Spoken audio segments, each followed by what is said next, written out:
नमस्कार, मी Prachi Salunkhe. GM presents modern home for better living या विशेष कार्यक्रमात आपलं स्वागत आहे.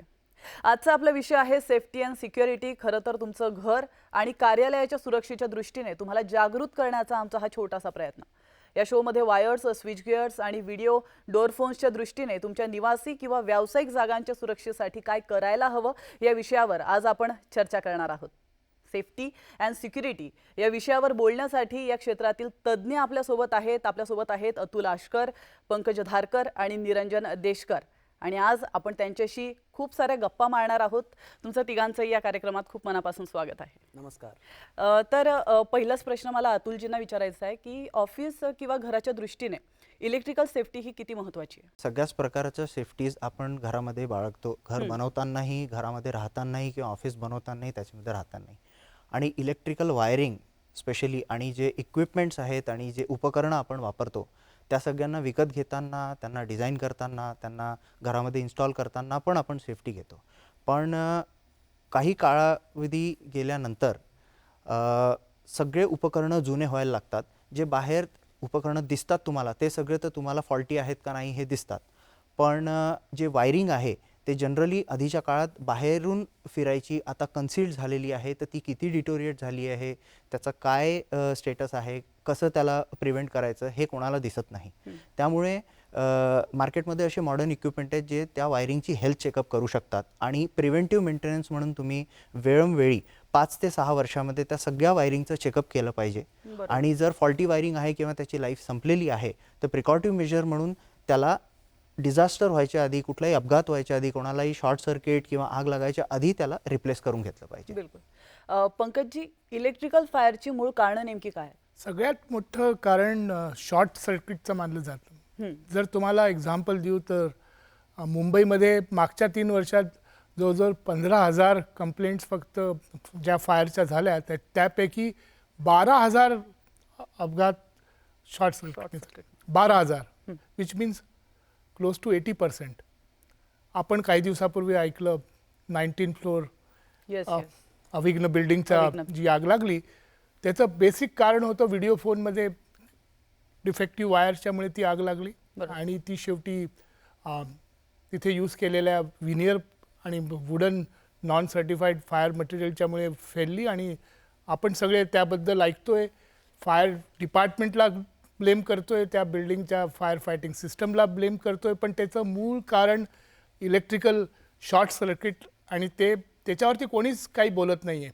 म्हणजे कितीतरी हा इम्पॉर्टंट मुद्दा आहे की इलेक्ट्रिकल फायर हा सगळ्यात मोठा कारण आहे आणि त्याच्यासाठी खूप मोठा अवेअरनेस प्रोग्राम केला पाहिजे. आणि आज मी तुमच्या थ्रू GMला थँक्स देतो की त्यांनी 3 एक्सपर्ट्सला बोलवलं आहे. आय थिंक असे खूप प्रोग्राम झाले पाहिजेत आणि हा अवेअरनेस खूप वाढला पाहिजे. कारण हा प्रत्येक माणसाबद्दल होऊ शकतो. कारण प्रत्येक माणूस असा विचार करतो हे माझ्याबरोबर नाही होणार.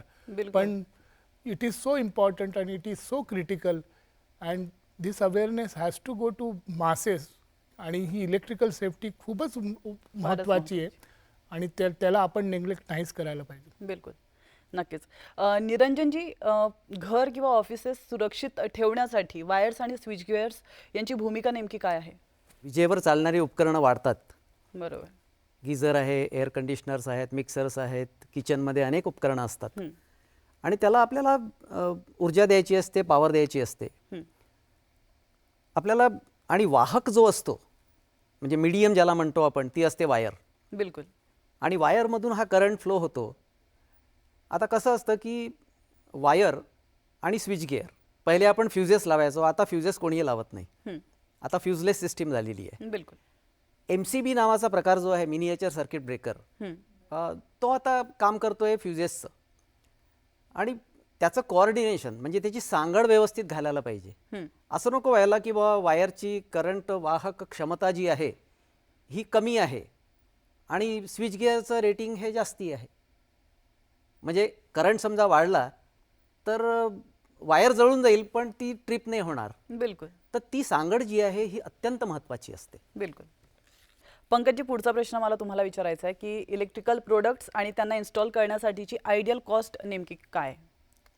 हा खूपच क्लिष्ट प्रश्न आहे. म्हणजे आजकाल जी लाईफस्टाईल झालेली आहे त्याप्रमाणे ही कॉस्ट 300 रुपये पर स्क्वेअर फूटपासनं 3000 रुपये स्क्वेअर फूटही होऊ शकते. बिलकुल.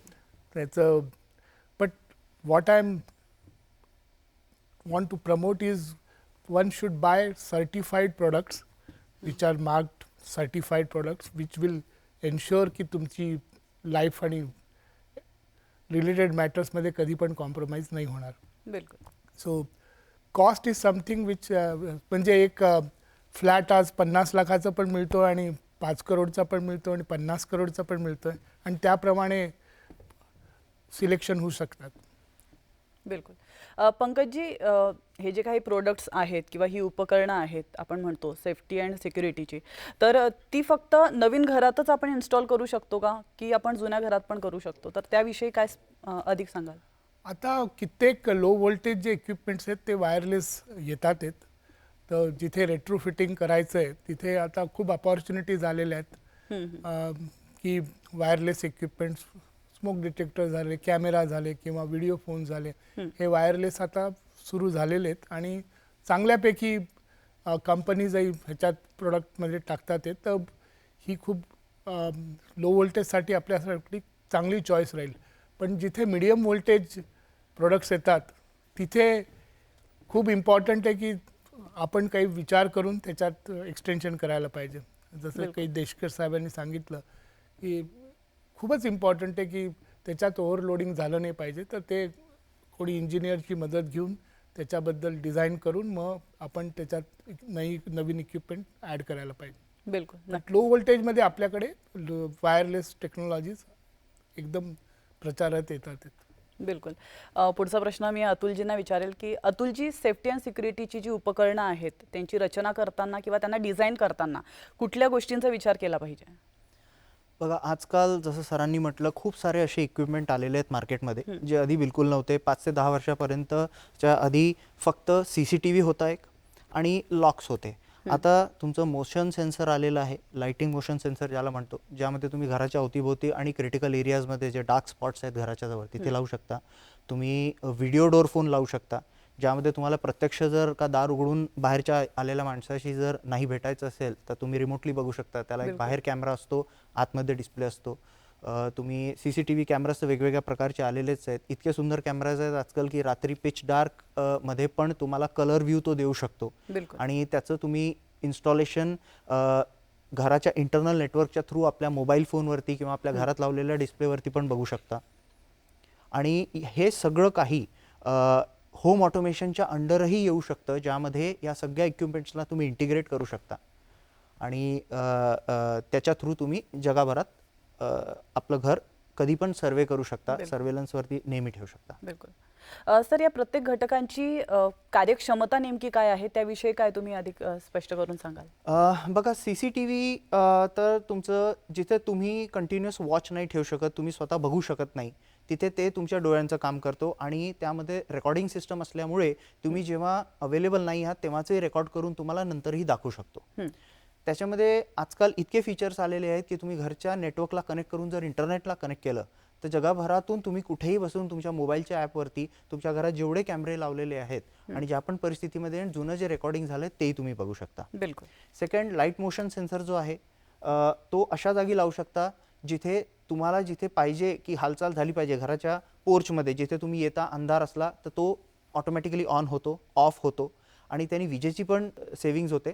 आणि कोणी पण अनवॉन्टेड पर्सन अनवॉन्टेड वेळेला जर येत असेल तर तुम्हाला प्रायमरीली तो अलर्ट करतो.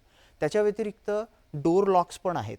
इलेक्ट्रॉनिक डोर लॉक्स किंवा इलेक्ट्रिकल डोर लॉक्स जे आपण म्हणतो हे ऑनलाईन आणि ऑफलाईन टेक्नॉलॉजीमध्ये पण येतात, जिथे तुम्ही जेव्हा घरात आहात तर तुम्ही रिमोटली ओपन करू शकता किंवा स्वतः ओपन करू शकता. आणि तुम्ही घराच्या बाहेर आहात तरी तुम्हाला असं कोणी व्यक्ती आलं घरात ज्याला तुम्हाला आतमध्ये घ्यायचं आहे परमिसेबल, त्याला घेऊ शकता. मग त्याच्या व्यतिरिक्त व्हिडिओ डोर फोन आहे, जसं मी सांगितलं, त्याला तुम्ही तुमचं खूप मोठंही घर असलं किंवा छोटंही असलं सिंगल किंवा मल्टिपल डिस्प्लेज लावू शकता तुम्ही. आणि त्यांनी तुम्ही फक्त घरातच नाही, जर ते पण उपकरण नेटला तुम्ही कनेक्ट केलेलं आहे आणि नेटच्या थ्रू तुम्ही मोबाईलवरनं त्याची ॲप घेतलेली आहे तर ऑफिसमध्ये बसल्या बसल्या किंवा जगाच्या कुठल्याही टोकावरती तुम्ही असले तरी आपल्या मोबाईलवरती त्याचा कॅमेरा बघून त्याचं माईक आणि त्याचा स्पीकरचा उपयोग करून तुम्ही कॉन्व्हर्सेशन करू शकता आणि डिसिजन घेऊ शकता whether this is a threat or this is an not a threat. नक्कीच. एकूणच मालमत्तेच्या सुरक्षेच्या दृष्टीने ह्या सगळ्या गोष्टी फारच महत्त्वाच्या आहेत. या विषयावर अधिक मार्गदर्शन आम्ही तुमच्याकडनं घेणारच आहोत. मात्र थोडंसं इथं थांबतोय. वेळ झाली एका छोट्याशा ब्रेकची, लगेचच परत येतोय. तुम्ही पाहत राहा GM presents modern homes for better living.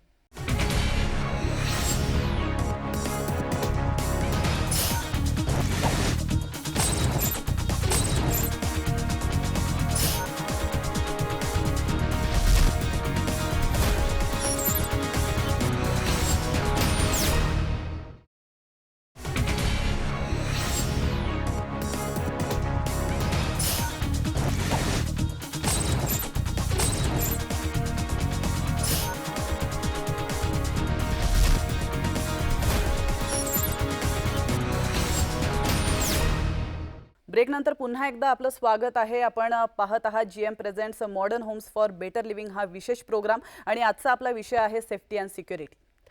पुढचा प्रश्न मी निरंजनजींना विचारेन की महत्त्वाचा प्रश्न म्हणजे ह्या सगळ्या गोष्टी इन्स्टॉल करत असताना कुठल्या गोष्टींचा विचार करणं फार गरजेचं असतं? कसं आहे, आपण बऱ्याच गोष्टी विकत घेतो आणि विकत घेताना एक काळजी घ्यायला पाहिजे की ब्युरो ऑफ एनर्जी एफिशियन्सी नावाची संस्था आहे भारतामध्ये, त्यांनी सर्टिफाय केलेल्या गोष्टी विकत घ्यायला पाहिजे. ओके. अनेक ठिकाणी काय होतं की आपल्याला पैसे वाचवण्याकरता आपण रस्त्यावरच्या गोष्टी विकत घेतो आणि त्यांनी अनेक अपघात हे त्यांनीच होतात. बिलकुल. कारण त्याचं मॅन्युफॅक्चरिंग जे आहे ते बरोबर झालेलं नसतं आणि आपल्याकडे उपकरणं जे आहेत, तसं आपण जीवितहानी आणि मालमत्तेची हानी याबद्दल आपण जास्त बोलतोय. तर जीवितहानी जी रोखायची असेल, समजा आपल्याला थांबवायची असेल, तर अर्थ लिकेज सर्किट ब्रेकर नावाचा एक प्रकार आहे जो MCB पेक्षा वेगळा आहे. MCB काय करते की MCB ही शॉर्ट सर्किटला प्रोटेक्ट करते आणि अर्थ लिकेज सर्किट ब्रेकर जो आहे तो लिकेज करंट, म्हणजे आपण जी गोष्ट हाताळतो आणि हाताळत असताना समजा काही करंट आपल्या शरीरामधून प्रवाहित झाला तर तो त्याची एक लिमिट आहे दिलेली की त्याच्यापेक्षा जास्ती समजा करंट आपल्या शरीरामधून व्हायला तर माणूस फॅटल ॲक्सिडेंट्स होऊ शकतात. बिलकुल. तर तो अर्थ लिकेज सर्किट ब्रेकर त्या पर्टिक्युलर कॅपॅसिटीचा हा लावायला पाहिजे. आणि उपकरणं घेताना ही काळजी अत्यंत घ्यायला पाहिजे की ब्युरो ऑफ एनर्जी एफिशियन्सीचे सर्टिफाईड इक्विपमेंट जे असतात तेच आपण घ्यायचे. बिलकुल. निरंजनजी, घराच्या सुरक्षेच्या दृष्टीने कुठली प्रतिबंधात्मक काळजी घेणं अतिशय गरजेचं आहे? आता हे सांगितलं मी की वायर्स आहे, सर्किट ब्रेकर्स आहेत, ही सगळी उपकरणं ही सर्टिफाईड कंपनीकडून घ्यायची. एक. दुसरं, याची रचना ज्याला आपण डिझाईन म्हणतो, याचं प्लॅनिंग हे घर व्हायच्या आधीच कागदावर झालं पाहिजे. हे पंकजी सुद्धा ॲक्सेप्ट करतील. आणि याचा अवेअरनेस आणि अज्ञान जे लोकांमध्ये आहे त्याचे जास्तीत जास्त अवेअरनेसचे प्रोग्राम्स करायला पाहिजे आपण. कारण घर माणूस एकदाच बांधतो. बिलकुल. आणि त्यांनी समजा एखाद्या छोट्याशा चुकीमुळे तिथे आग लागली तर नुकसान हे फक्त इलेक्ट्रिकल इक्विपमेंटचं नाही आहे, हे पूर्ण घराचं आहे. तर हा जो प्रकार आहे हे त्याच्या मनावर बिंबवायला पाहिजे आपण.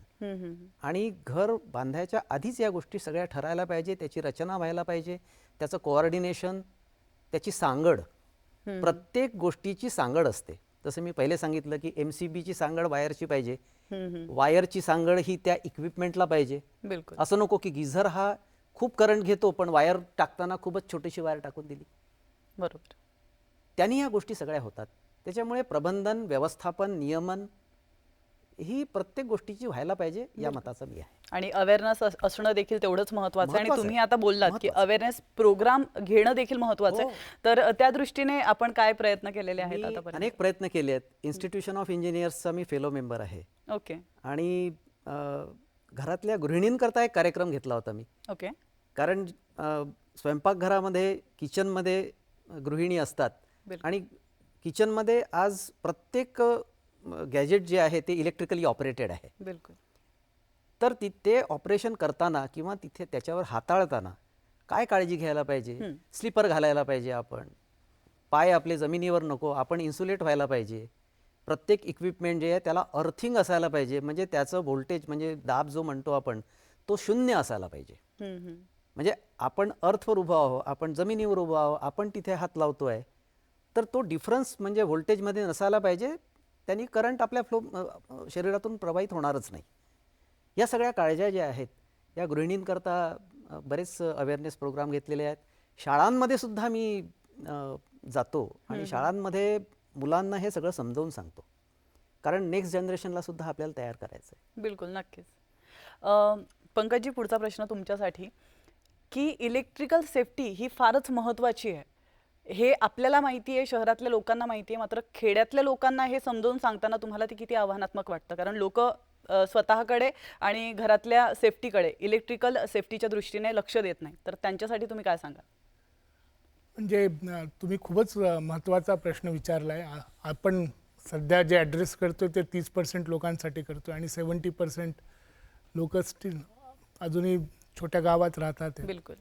तर we have a long way to go. म्हणजे आधी आपण मुंबईतल्या शहरांच्या लोकांना अजून अवेअर नाही करू शकलो आहे आणि तुम्ही प्रश्न विचारताय की खेड्यापर्यंत जाणार.